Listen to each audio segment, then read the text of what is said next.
Kalau orangnya sudah meninggal bagaimana? Lain cerita lagi. Kalau orang itu sudah meninggal, orang yang dizalimi itu sudah meninggal, maka terlepas syarat yang keempat ini, syarat minta maaf kepada dia atau syarat menerima hukuman ini telah terlepas. Maka kembali kepada 3 syarat tadi, 3 syarat yang pertama. Kita lanjutkan Bapak Ibu. Wa in kanat ghibatan, kalau dosa itu berkaitan dengan ghibah, menggunjing orang, membicarakan keburukan orang lain di belakangnya tanpa ada tujuan khusus.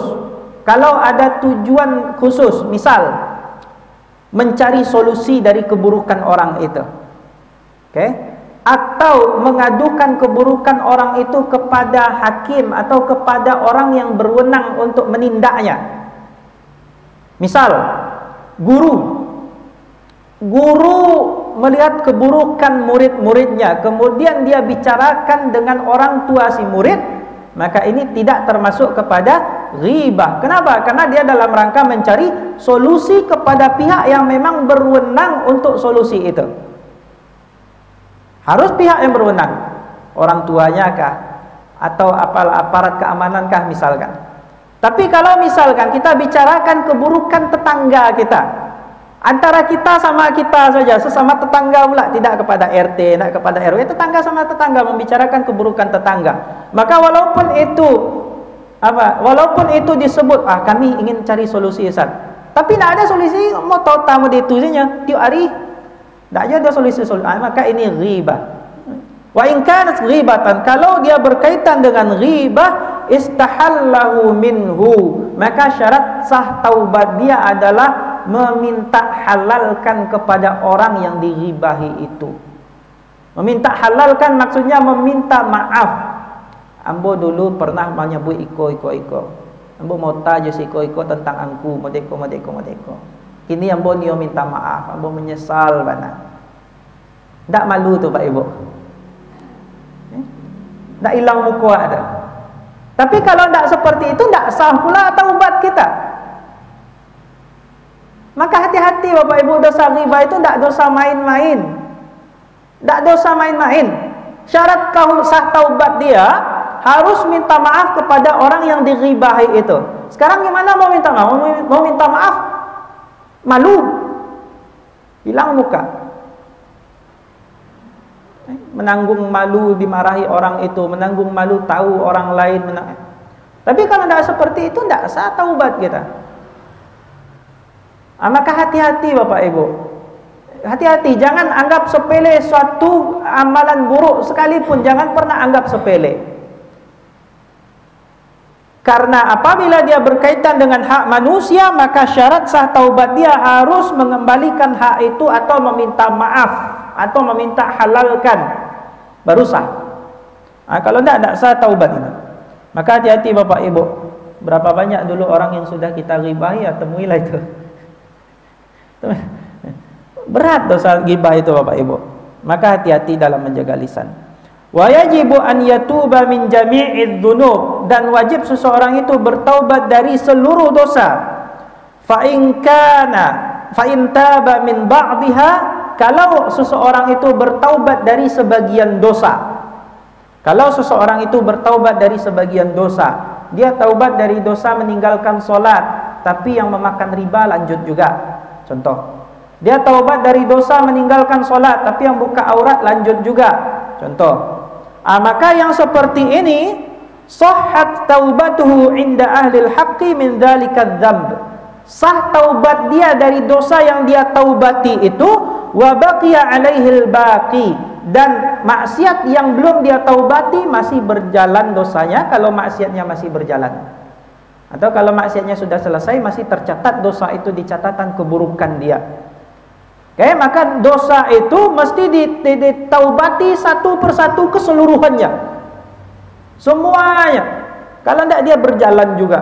Kalau dosa itu berjalan, kalau dia telah selesai, tercatat juga di catatan keburukan kita.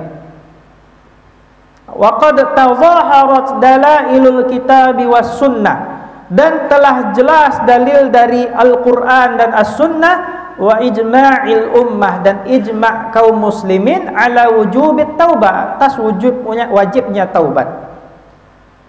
Allah Subhanahu wa taala berfirman, kata Imam An-Nawawi, wa tubu ilallahi jami'an ayyuhal mu'minun la'allakum tuflihun, dan bertaubatlah kalian seluruhnya wahai orang-orang yang beriman, la'allakum tuflihun, agar kalian memperoleh kesuksesan itu. Kesuksesan di mana? Kesuksesan di surga. Maka tidak ada kebaikan di akhirat nanti bagi orang yang belum mentaubati dosa-dosa dia. Walaupun dia sudah berubah tampilannya, walaupun dia sudah sholat, dia sudah menutup aurat, tapi dia belum mentaubati misalkan dosa dia mengambil uang orang secara tidak halal, dosa dia mencuri uang orang secara tidak halal, maka dosa itu tetap tercatat dan tidak ada kemenangan bagi dia di akhirat nanti. Kemudian Bapak Ibu yang dirahmati oleh Allah, yang menarik, ada hadis dari Nabi sallallahu alaihi wasallam.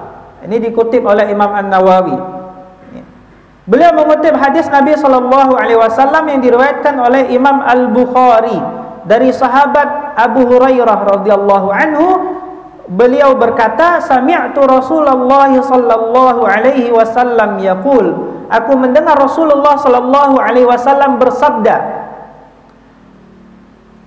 wallahi, kata Rasul, inni la astaghfirullah wa atubu ilaihi fil yaumi akthar min 70 marrah. Demi Allah, kata Rasul, sesungguhnya aku betul-betul meminta ampun kepada Allah dan bertaubat.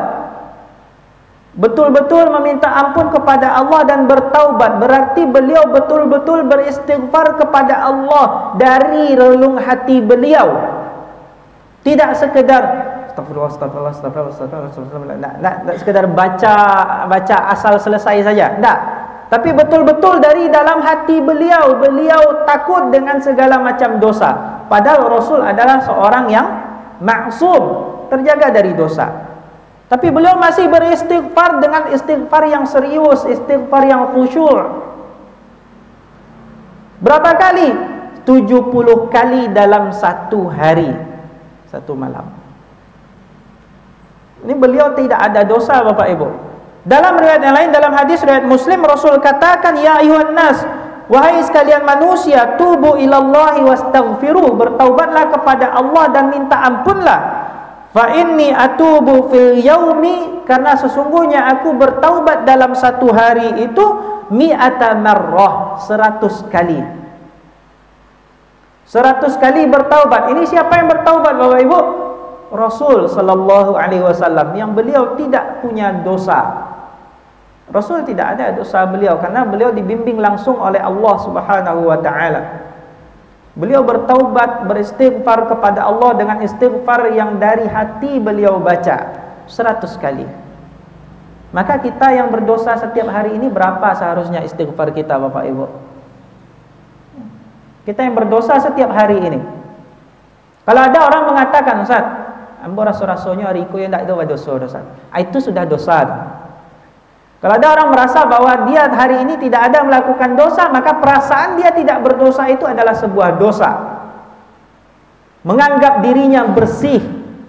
Sedangkan Allah telah mengatakan, fala tuzakku anfusakum, janganlah kalian menganggap diri kalian itu suci. Huwa a'lamu bimanittaqa, Allah yang lebih tahu, Allah yang paling tahu siapa di antara kalian itu yang bertakwa. Jangan anggap diri kalian suci. Nah, kita yang berdosa tiap hari ini, berapa seharusnya istighfar kita, Bapak Ibu? Rasul beristighfar sehari 100 kali. Itu beliau dalam kondisi tidak ada dosa. Kita dosa setiap hari banyak. Berapa seharusnya istighfar kita? 1000 mungkin, 10.000 mungkin. Tidak sanggup kami 10.000, Ustaz. 100 entah lagi tidak. Kadang-kadang sehari itu tidak ada beristighfar, Ustaz, kecuali setelah solat. Itu pun kok tak kenal, Ustaz. Lalu bagaimana? Minimal, Bapak Ibu yang dirahmati oleh Allah, pasang tekad 100 kali istighfar dalam satu hari tidak tinggal. Itu dulu minimal. Ini standar orang yang tidak punya dosa, Bapak Ibu. Standarnya Rasul yang tidak ada dosa 100 ini. Seharusnya kita tidak segini, tapi oke lah. Kalau kita belum sanggup di atas itu, minimal 100 ini jadi patokan. Jangan kurang dari itu. Malu kita kepada Allah. Dosa kita banyak, istighfar orang yang tidak punya dosa saja kita tidak sanggup. Malu kita kalau kurang dari ini. Minimal 100. Berat, 100 itu berat untuk sekali duduk. Pisah-pisah dia. Pisah-pisah dia. Kita solat 5 kali sehari semalam. Tiap solat itu 20 kali istighfar. Misal selesai solat atau sebelum solat sambil nunggu iqamah dikumandangkan antara azan dan iqamah. Itu kan waktu yang mustajab untuk berdoa, Bapak Ibu. Waktu mustajab untuk berdoa. Kita berdoalah, minta ampun kepada Allah, beristighfar kepada Allah 20 kali. 20 kali subuh, 20 kali zuhur, 20 kali asar, 20 kali maghrib, 20 kali isya, sudah 100 kali. Berat juga terasa 20 itu, bagi 2 lagi, 10 sebelum solat, berangkat solat, 10 pulang solat, sehari 100. Di dekat dekat rumah kami, dekat musola di tempat kami biasa solat itu ada bapak-bapak sudah tua. Beliau berjualan beras di dekat musola itu. Beliau punya kebiasaan tiap mau pergi solat itu beristighfar dari toko beliau sampai ke musola, dapat 15 kali istighfar, Ustaz. Nanti pulang 15 lagi, Ustaz, katanya. Dah 30 itu dalam satu solat. Kali 5 solat, 150 kali istighfarnya sehari. 15 itu sambil jalan astagfirullah, tapi betul dalam hati kita hayati bacaan itu. Ya Allah, hamba minta ampun kepadamu, ya Allah, astagfirullahalazim. Engkau yang maha agung, hamba minta ampun kepadamu. Itu ringan, sama sekali tidak berat, sama sekali tidak keluar keringat, tidak keluar tenaga kita. Maka Bapak Ibu yang dirahmati oleh Allah, kalau 100 ini tidak tercapai oleh kita, maka seharusnya kita malu kepada Allah, karena 100 ini pun dia adalah standar orang yang tidak punya dosa. Bapak Ibu yang dirahmati oleh Allah, sebelum kita lanjutkan kaji kita, ini menjelang masuknya waktu sholat. Jam berapa azan, Ustaz? Agak 10 menit lagi, 10 menitan lagi. Menjelang masuknya waktu sholat. Jika ada Bapak dan Ibu yang ingin bertanya, maka kami persilahkan Bapak Ibu. Kalau tidak ada, kita lanjut kaji kita, Ibu. Ya Bang, silakan Bang. Bismillah.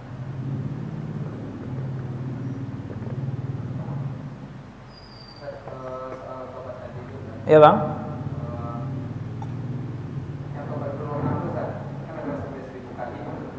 Iya.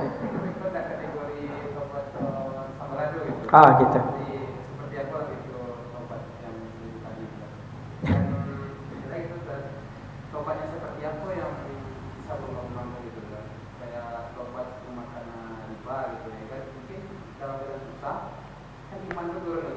Betul.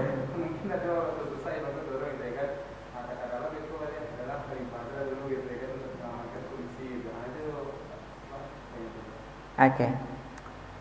Taubat 1000 kali itu bukan berarti dia mesti 1000 kali pula. Enggak mesti 1000 kali. Maksud taubat 1000 kali itu bahwa sebanyak apapun dosa kita kepada Allah, maka ampunan Allah jauh lebih luas dari itu.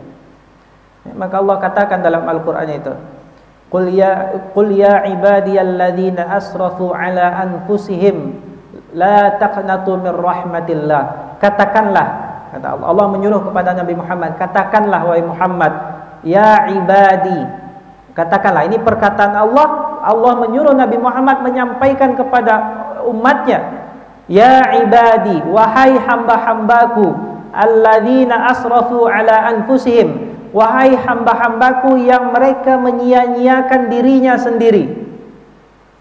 Menyia-nyiakan dirinya sendiri. Maknanya diantaranya, pertama, dia melakukan dosa yang dosa itu sampai kepada merusak dirinya, merusak tubuhnya, merusak akalnya misalkan. Atau makna lainnya, asrafu ala anfusihim, menyia-nyiakan dirinya sendiri. Dia sudah bertaubat, dia kerjakan lagi.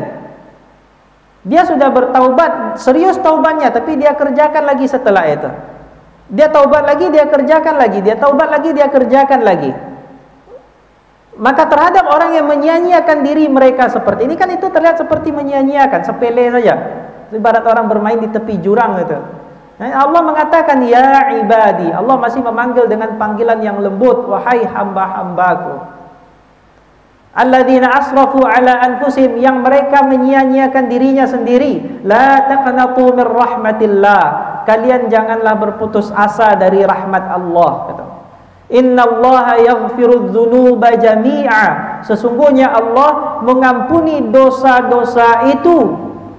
Mengampuni dosa, dzunub. Kalau satu dosa zambun, kalau banyak dosa dzunub. Innallaha yaghfirudz dzunub, sesungguhnya Allah mengampuni dosa-dosa itu jami'a, seluruhnya. Seluruhnya. Maka selagi terpenuhi syarat tadi, maka sah taubat dia walaupun nanti terulang lagi. Kemudian dosa seperti apa yang bisa dapat seperti itu, Bang? Bisa bertaubat lagi setelah dia terulang lagi. Kemudian dia bertaubat lagi, kemudian terulang lagi. Maka Bapak Ibu yang dirahmati oleh Allah, tidak kita temukan ada pembatasan tentang taubat yang seperti ini. Tidak kita temukan. Artinya dosa apapun bisa, asalkan syaratnya terpenuhi. Syaratnya terpenuhi 3 tadi. Dia berhenti melakukannya, dia menyesal dari melakukan dosa itu, dia bertekad tidak akan mengulanginya. Tapi kalau ada orang dalam hatinya, ambo kini bertaubat dulu, ambo kini bertaubat dari dosa riba, bapak bertaubat ya karena ambo kena PHK dari kantor. Kalau kena PHK, besok kalau diterima lihat kerja di bank BCA misalkan, itu. Maka ini tidak taubat namanya. Taubat seperti ini yang tidak dapat kesempatan apa tadi. Kalau dia kerjakan lagi, dia bertaubat lagi. Tidak, ini main-main. Tapi betul-betul dia bertaubat. Betul-betul.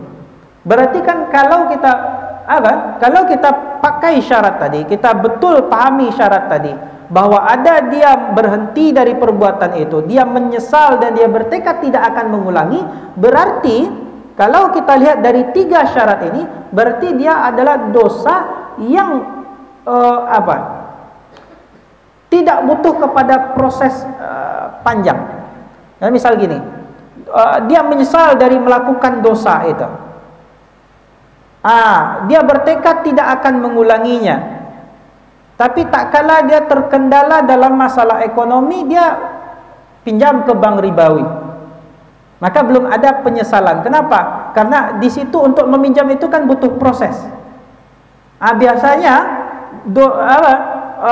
dosa-dosa yang butuh proses itu, dosa-dosa yang butuh proses itu, kalau dengan mudah terulangi setelah bertaubat, berarti belum ada perasaan menyesal di dalam hati kita. Kita tidak sebut di dalam hati orang itu, tidak. Karena jangan sampai kita melihat dosa orang, yang kita lihat dosa kita. Dosa-dosa yang butuh proses itu, kalau dia dengan mudah terulangi, berarti belum ada rasa menyesal di dalam hati kita dengan dosa itu. Dosa makan riba itu butuh proses. Dosa mohon maaf ini contoh saja Bapak Ibu. Dosa zina itu butuh proses. Kalau dengan mudah terulangi, berarti belum ada rasa menyesal di dalam hati kita. Hati-hati, walaupun kita mengaku kita sudah menyesal, tapi kalau mudah saja kita minjam ke bank ribawi, mudah saja kita mendaftar bekerja di bank ribawi misal contohnya, berarti belum menyesal kita. Kalau betul-betul menyesal, tentu kita tidak akan mau dengan mudah kembali kepada itu. Ini biasanya yang gampang terulang itu dosa-dosa yang tidak terlalu butuh proses panjang. Misalkan berkata kotor atau melawan kepada orang tua, ini tidak butuh proses panjang biasanya. Maka kalaupun dia terulang, maka insya Allah ampunan Allah jauh lebih banyak dan lebih luas daripada itu. Itu Wallahu a'lam. Sudah masuk waktu kita, Ustaz? 3 minit lagi Pak. 3 minit lagi. Ada lagi yang mau bertanya Bapak Ibu? Menjelang waktu masuk. Kalau tidak ada kita lanjutkan sedikit. Satu hadis lagi dari Imam Al-Bukhari dan Imam Muslim, dari sahabat yang mulia Anas ibnu Malik. Anas ibnu Malik Al-Ansari, sahabat Rasul. Anas ibnu Malik. radhiyallahu anhu qala, beliau berkata, qala Allahu afrahu bi taubati 'abdihi. Sungguh Allah itu amat senang, sungguh Allah itu sangat senang dengan taubatnya salah seorang dari hambanya. Sungguh Allah itu sangat senang dengan taubatnya hambanya daripada salah seorang di antara kalian yang saqata ala ba'irihi, dia terjatuh dari hewan tunggangannya, wa qad adallahu fi ardin falah, dan sedangkan hewan tunggangan itu telah membawa dia berjalan kian kemari di padang yang luas. Sungguh Allah itu sangat senang dengan taubatnya salah seorang di antara kalian dibandingkan dengan seseorang yang dia terjatuh dari hewan tunggangannya setelah sebelumnya dia dibawa oleh hewan tunggangannya itu berjalan kian kemari di padang rumput yang luas.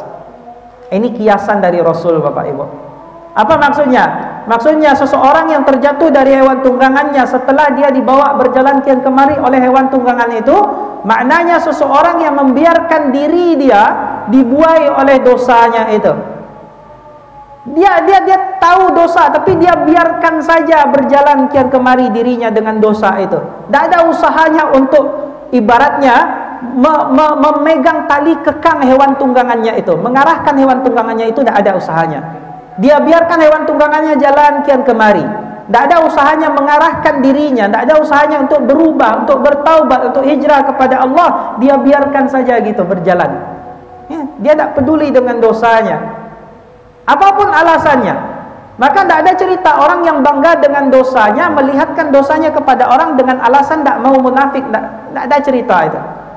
Karena Allah sangat senang dengan seorang hamba yang dia cepat-cepat bertaubat, yang kalau kata Rasul dalam hadis setelah ini, kata Rasul mengibaratkan dengan seseorang yang dia naik hewan tunggangannya, di situ ada makanannya, di situ ada minumannya. Dia berjalan dalam kehidupannya, menjalani aktivitasnya dengan segala fasilitas. Yang dengan fasilitas itu dia mungkin bermaksiat. Dia punya uang, dia punya jabatan, bisa dia bermaksiat. Tapi dia pegang tali kekang hewan tunggangannya itu, dia senantiasa mengarahkan dirinya, dia mengantisipasi sebelum dosa itu terjadi. Maka ini jauh lebih Allah cintai daripada seorang hamba yang membiarkan kehidupannya berjalan kian kemari tanpa ada tuntunan dari Allah dan Rasulnya. Tak mau dia belajar, dia biarkan saja anak istrinya membuka aurat, dia biarkan saja orang di rumahnya tak solat, dia biarkan saja, tak ada kepeduliannya sedikit pun untuk merubah diri dan keluarganya. Maka orang yang seperti ini, kata Allah, kata Rasul sallallahu alaihi wasallam, berarti dia jauh dari cintanya Allah Subhanahu wa taala, jauh dari ridhonya Allah Subhanahu wa taala. Maka wajar kalau kadangkala kehidupan orang yang jauh dari Allah itu semakin jauh pula dari ketenangan yang dia dapatkan. Wallahu a'lam bishawab, Bapak Ibu, karena waktu yang membatasi kita, maka kita cukupkan sampai di sini.